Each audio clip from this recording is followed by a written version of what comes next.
بسم اللہ الرحمن الرحیم ایاک نعبد و ایاک نستعین۔ میرے پاکستانیوں، آج کل جو ظلم ہو رہا ہے، جس طرح کا ظلم تحریک انصاف کے لیڈرشپ کارکنوں پہ اور جو بھی سپورٹرز ہیں، ووٹرز ہیں، یا جس نے کوئی میڈیا کے اوپر بھی کوئی حمایت کر دی تحریک انصاف کے لیے، یہ جس طرح کا ظلم کیا جا رہا ہے، مجھے کئی دفعہ خیال آتا ہے کہ کیا کوئی خوف خدا نہیں ہے؟ یہ کوئی بڑی مارکا تو نہیں ہے کہ ایک کا پوری اسٹیٹ اپریٹس سیکیورٹی فورسز کو استعمال کرتے ہوئے نہتے لوگوں کے اوپر اس طرح کا ان کے گھر توڑ کے اندر گھسو، ان کی عورتوں کی بے حرمتی کرو، وہاں سے لوگ بچے اٹھا کے لے جاؤ، اگر وہ جس کو ڈھونڈنے آیا وہ نہیں ہے، ان کے والد کو اٹھا کے لے جاؤ، چیزیں توڑ دو، گھر لوٹ لو۔ پھر ایک اور دھندا چل پڑا۔ اب یہاں کیا کرتے ہیں، یہ پولیس جا کے کہتی ہے، کسی کو پکڑ لیتی ہے، جی آپ کا جیو فینسنگ میں نام آ گیا ہے کہ آپ اس جگہ پہ تھے، ان سے پھر پیسے لیتی ہے۔ 15 لاکھ روپیہ ریٹ بن گیا ہے۔ 15 لاکھ سے شروع ہوتے ہیں، کئیوں کو 5 لاکھ دیتے ہیں، کوئی 10 لاکھ دیتا ہے، کوئی 15 لاکھ دیتا ہے۔ ان کو نہیں تو کہتے ہیں ہم آپ کو پکڑ کے اندر ڈال دیں گے، کیونکہ اب تو کسی کو بھی پکڑ سکتے ہیں۔ یہ تو لائسنس مل گیا ہے اس ملک میں ظلم کرنے کا۔ آپ کسی کو بھی پکڑ کے جیل میں ڈال دیں، جی ایم پی او کے اندر جیل میں ڈال دیے۔ یعنی یہ میں سوال یہ پوچھتا ہوں کہ کوئی خوف خدا ہے؟ کیا آپ کو ڈر ہے کہ آپ کتنی دیر زندہ رہیں گے؟ آپ کو اوپر والے کو جواب دینا پڑے گا کہ یہ جو آپ کر رہے ہیں اپنے لوگوں سے۔ میں یقین دلاتا ہوں کہ یہ جب اس طرح کی چیزیں کسی ان جو اپنی قوم نہیں ہوتی، مثلا ہندوستان کی فوج جو کشمیریوں سے کر رہی ہے، یا اسرائیل کی فوج جو فلسطینیوں سے کر رہی ہے، میں آپ کو یقین دلاتا ہوں کہ وہاں بھی کوئی چیک ہو جاتا ہے۔ ایک افغانستان کے اندر ایک سب سے آسٹریلیا کا جو ڈیکوریٹڈ سیکیورٹی فورسز کا آدمی تھا، جس کو سب ہیرو مانتے تھے، جو اس کے جو تغمے ملے ہوئے تھے جس کو، اس کے اوپر ان کے کئی فوجیوں نے کہا جی اس نے افغانیوں ان کو غلط قتل کیا، اس کے اوپر ایکشن لیا گیا کہ دوسروں کے خلاف بھی اس نے اگر غلط کام کیا سزا ملی اس کو۔ تو ہم تو آج ایک عجیب سے حالات دیکھ رہے ہیں، اور جو بھی اس کے پیچھے سوچ ہے اس کو تو کوئی خوف نہیں ہے کہ میں نے ایک دن اللہ کو جواب دینا ہے۔ اور یہی ہماری بدقسمتی ہے کہ یہ وہ ملک جو بنا تھا اسلام کے نام پہ، بہت بڑے پرنسپلز اسلام کے تھے۔ جب میرے نبی صلی اللہ علیہ وسلم جنگ پہ نکلتے تھے تو انسٹرکشنز دیا کرتے تھے کہ عورتوں کو، بچوں کو، بوڑھوں کو، بلکہ وہ تو کہتے تھے درخت بھی نہیں آپ نے کاٹنے۔ یعنی ایسی جو ہمارا جو سویلائزیشن، جو ہمارا عظیم لیڈر تھا، وہ کس طرح کی ایک سوچ رکھتے تھے انسانیت کے طور پہ، اور پھر جو ان کا انصاف کا پیمانہ تھا وہ کس لیول کے اوپر تھا، اور اس لیے تو وہ دنیا کی عظیم قوم بنے۔ تو آج حالات دیکھیں، وہ ملک جو اسلام کے نام پہ بنا تھا، نہ یہاں کوئی انصاف رہ گیا ہے، نہ کوئی انسانیت رہ گئی ہے، نہ کوئی اسی کو فکر ہے کہ عدالتیں کیا کہہ رہی ہیں، نہ فکر ہے کہ یہ عورتیں ہیں، ان سے ہمارا تہذیب، ہمارے دین ہمیں کہتی ہے کہ ان کی عزت کرو، ان کا دھیان رکھو، نہ ان کی فکر ہے۔ 15 سال کے بچوں کو اٹھا کے لے گئے ہیں، بوڑھوں سے جو کیا ہے، جو ہمارے کارکنوں، ہمارے لیڈرشپ، عثمان ڈار، اس کے گھر میں گھس کے اس کی والدہ سے جو کیا، جو اسلم اقبال، ان کی والدہ آکسیجن کے ہے، اس سے جو کیا ہے، تو مجھے تو حیرت ہوتی ہے کہ کوئی اس میں، کوئی آپ میں شرم نہیں ہے، کوئی خوف نہیں ہے اللہ کا۔ شہریار افریدی کا بھائی فوت ہو جاتا ہے، شہریار افریدی کو اجازت نہیں دی جاتی اپنے بھائی کی فوتگی، اس کے جنازے پہ جایا جائے۔ ہمارے دور میں نواز شریف کی بیوی فوت ہوئی، 4 دن گزارنے کے لیے دیے ہم نے۔ تو یہ کون سا جرم کیا ہے شہریار افریدی نے؟ کوئی پتہ تو چلے کہ جرم کیا کیا ہے؟ کیا جرم یہ کیا ہے کہ پرامن احتجاج کرنا ہمیں ہمارا آئین ہمیں حق دیتا ہے؟ پرامن احتجاج، کیونکہ یا تو یہ ثابت کرے نا کہ کسی نے توڑ پھوڑ کیا ہے، ہم آپ کی مدد کریں گے، ہم ہتھیار بیٹھے ہیں، آپ بتائیں کہ کور کمانڈر ہاؤس کسی نے جلایا یا کسی نے کوئی پولیس کی گاڑی جلائی ہو، ہم کہتے ہیں کہ ہم پہلے دن سے کہہ رہے ہیں کہ ہم ان کو، یہ مجرم ہیں قوم کے. لیکن کتنی گاڑیاں جلی، کتنے آگ لگی، کور کمانڈر ریڈیو پاکستان کتنے ہوئے؟ 10 ہوں گے، 8 ہوں گے، کیا ہوں گے؟ نہ اس کے اوپر کوئی تحقیقات کی. ابھی تک سی سی ٹی وی کیمرہ کی فوٹیج نہیں آئی جو کہ کور کمانڈر گھر میں ہوا ہے. کیپٹل ہل میں جب ٹرمپ کے فالوورز نے گھس کے وہاں جب گھس گئے تھے، پہلی چیز کیا، ہیڈ آف پولیس کو معطل کیا گیا. یہاں پوچھا ہے دندراتا پھر رہا ہے جو پنجاب کا آئی جی، اسے پوچھا کہ یہ تمہیں جب سارا پتا تھا کہ کراؤڈ آ رہا ہے کیوں نہیں آپ نے پروٹیکشن دی؟ اور کس کو فائدہ ہوا اس سے؟ سوال میرا یہ ہے کہ یہ جو 9 مئی کا فائدہ کس کو ہوا؟ تحریک انصاف کو نہیں ہوا. جس کو فائدہ ہوا وہ ذمہ دار تھا 9 مئی کا. اور میں آپ کو آج لکھ کے دیتا ہوں کہ جس دن ایک انڈیپینڈنٹ اس کے اوپر انویسٹیگیشن ہوگی، یہ ثابت ہوگا کہ یہ کیا گیا تھا، پری پلان تھا. یہ کیسے ہو سکتا ہے 48 گھنٹے میں 10,000 لوگوں کو پکڑ لیا جا کے پی ٹی آئی کے؟ یہ کیسے ہو سکتا ہے؟ کیا لسٹیں بن گئیں 48 گھنٹے میں؟ پتہ بھی چل گیا کدھر ہے اور ایک دم جا کے سارا کریک ڈاؤن کر دیا؟ یہ کہ ماننے والی بات ہے؟ پہلے سے پلان کیا ہوا تھا. اور میں شہریار افریدی کا پھر کہوں کہ ایک تو اس کو چکی میں رکھا ہوا ہے جدھر قاتلوں کو رکھتے ہیں، اس کے بعد جب اس کو وہاں جانے نہیں دیا، وہاں جا کے اس کے رشتہ داروں کو اٹھا لیا، جنازے سے اس کے رشتہ داروں کو اٹھا کے جیل میں ڈال دیا. ابھی لوگوں کو پکڑ کے جیل میں ڈال رہے ہیں. اور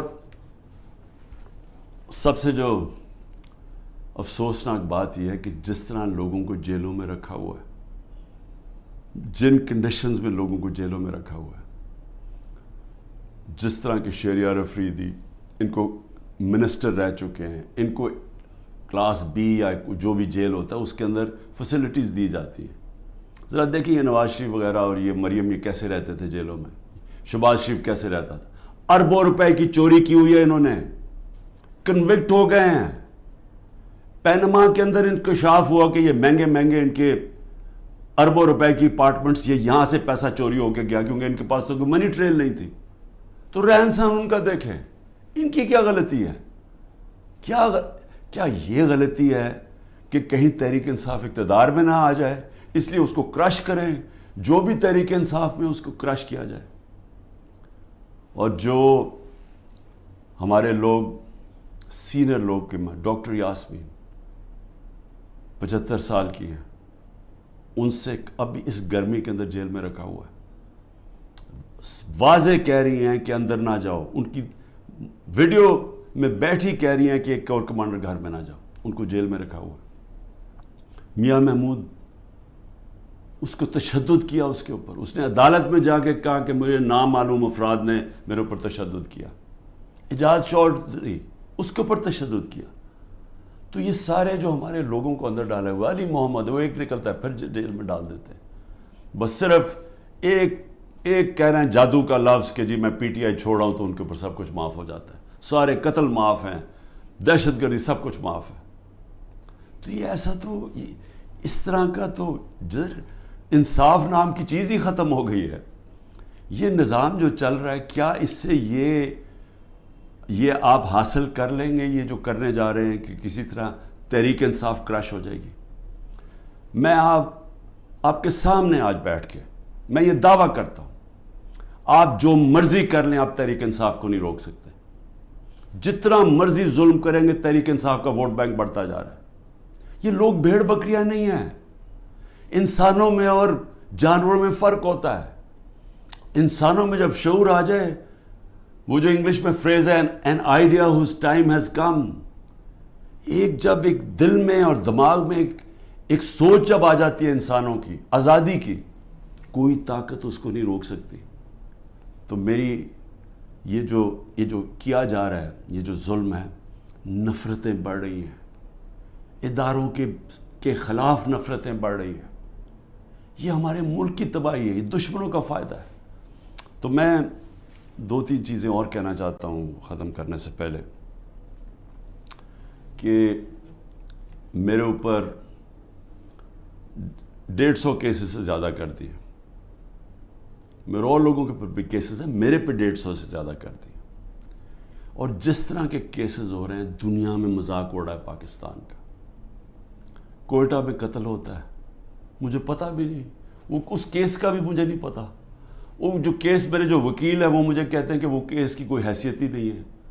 ایک کسی شہری نے کہہ دیا کہ جی عمران خان نے غداری کی ہے، تو وہ یعنی وہ اس کیس نے چلنا ہی نہیں تھا، مجھے پتہ ہی نہیں ہے، وہاں قتل ہوتا ہے.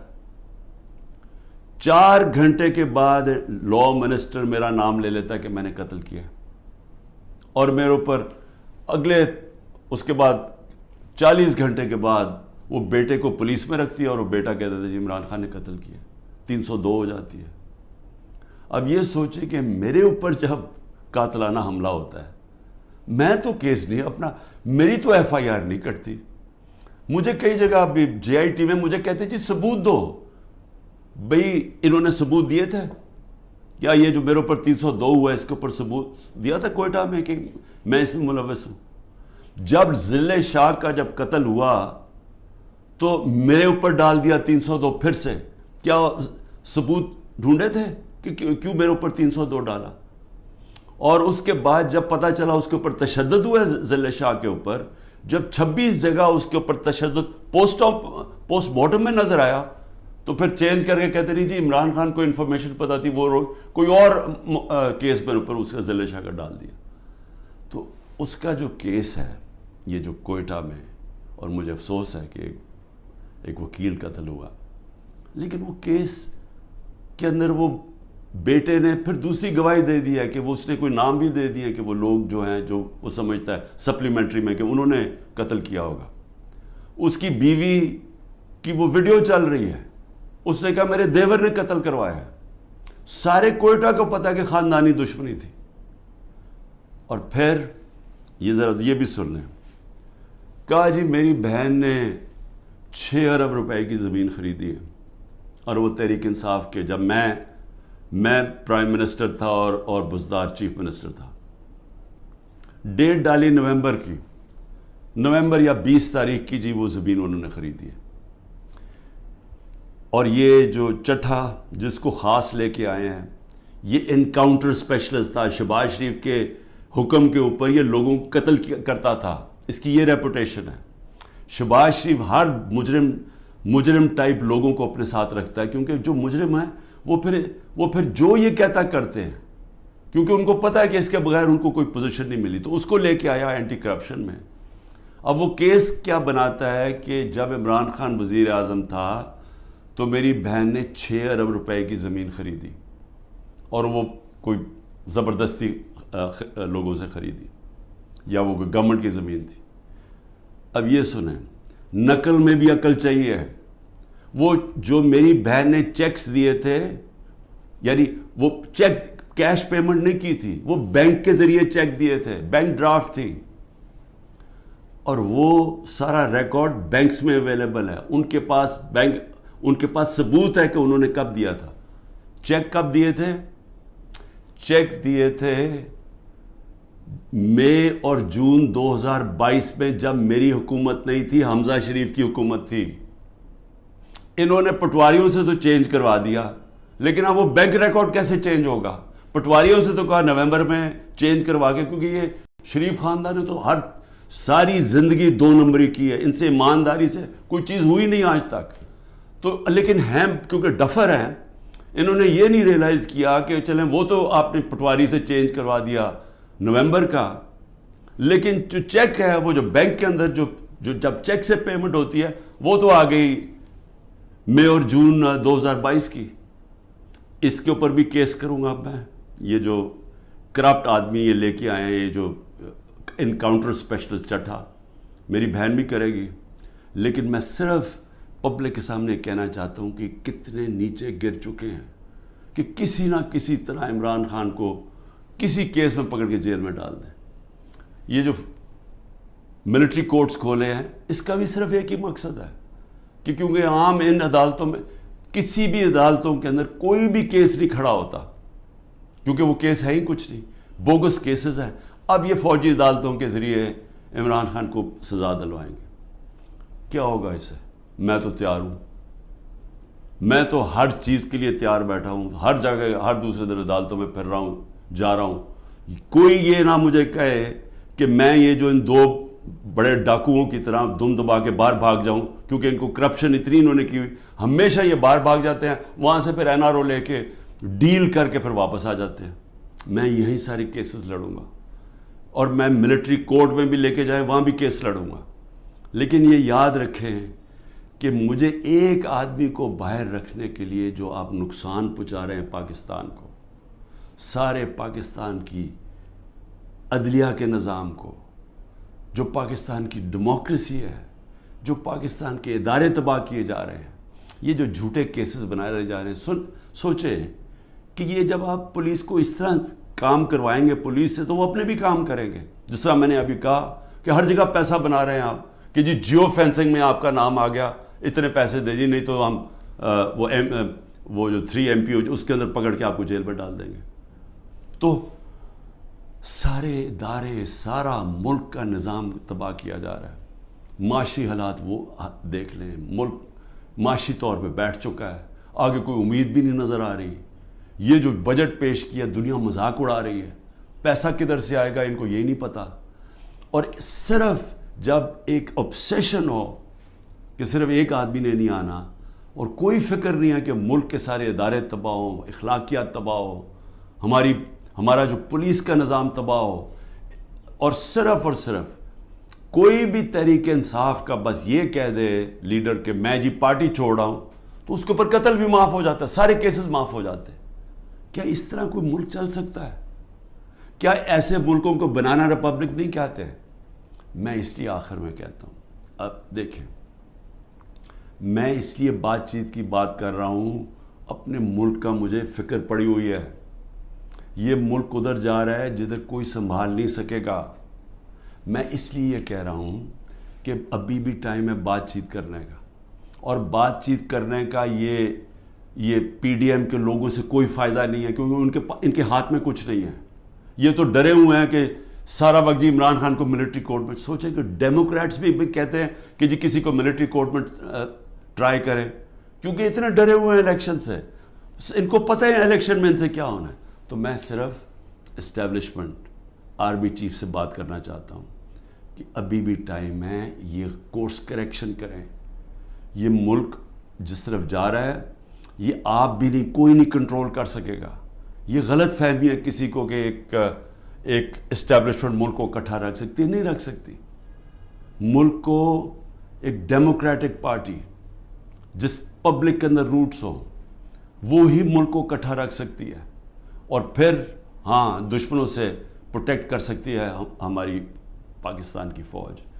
لیکن اس طرف جدھر ہم جا رہے ہیں، مجھے افسوس سے کہنا پڑتا ہے کہ ہم ایک بالکل اندھیرے میں جا رہے ہیں۔ اور میں پھر سے آج صرف اس لیے کہہ رہا ہوں، کوئی مجھے کسی سے کسی چیز کی ضرورت نہیں ہے، وہ کسی سے کوئی مدد نہیں مانگ رہا، میں کوئی نہیں کہہ رہا میرے کیسز ختم کر دو، میں سارے کیسز اٹینڈ کروں گا۔ میں صرف یہ کہہ رہا ہوں کہ پاکستان کو بچائیں۔ یہ ملک جس طرف جا رہا ہے، یہ جس طرف یہ لے کے جا رہے ہیں، اور جو آگے پلان بنا ہوا ہے کہ اور بھی پارٹیز کھچڑی بنا کے اور چھوٹی چھوٹی پارٹیز کے اندر بندر بانٹ ہو جائے، اور اس سے کوئی چینج آ جائے گا ملک میں، اس سے اور تباہی آئے گی آگے۔ پاکستان پائندہ باد۔